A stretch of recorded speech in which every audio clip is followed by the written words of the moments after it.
जैसा अपनी पहली वीडियो में मैंने मेंशन किया, लिथियम बैटरी के दाम बढ़ जाने और वो पॉकेट की रेंज से बाहर हो जाने के कारण लेड एसिड बैटरी का उपयोग होने लगा।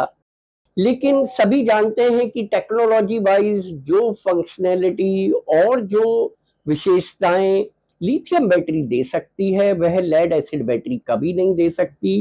तो लोगों को लगा कि लिथियम बैटरी में क्या करके हम कम लागत पे, लगभग लेड एसिड बैटरी के लागत पे, वह सभी उपयोगिताओं को पा सकते हैं। और इसी कारण से सेकेंड लाइफ बैटरी का इन्वेंशन हुआ। हमने अपने पिछले वीडियो में ये बताया भी है आपको।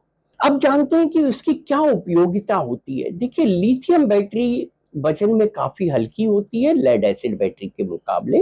उसकी जो पावर की डेंसिटी होती है वो ज्यादा होती है, और जो उसकी चार्ज करने की जो क्षमता है उसे आप हाई स्पीड चार्जर से भी चार्ज कर सकते हैं। लेड एसिड बैटरी में ये सारी खूबियां नहीं होती हैं।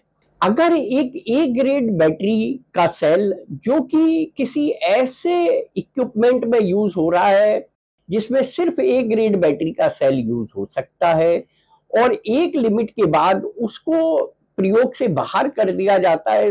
कहने का मतलब है 2 से 3 साल उसका उपयोग हो गया, जब उसकी क्षमता कम होने लगी तो उसे उपयोग से बाहर कर दिया, क्योंकि उन इक्विपमेंट की लागत बहुत ज्यादा होती है।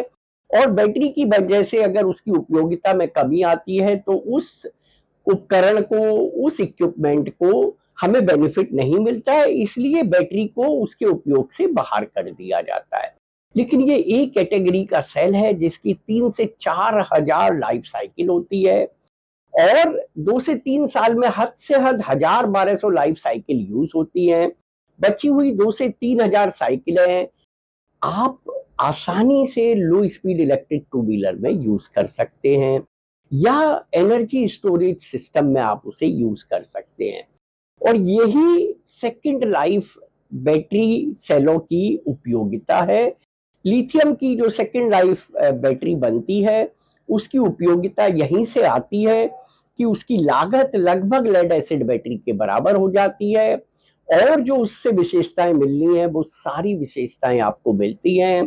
3 से 4 साल की लाइफ भी मिलती है, कम चार्जिंग टाइम भी मिलता है, वेट में भी कम होता है, और डेंसिटी भी ज्यादा होती है। इन्हीं उपयोगिताओं के कारण आजकल सेकंड लाइफ सेल बहुत प्रचलन में है।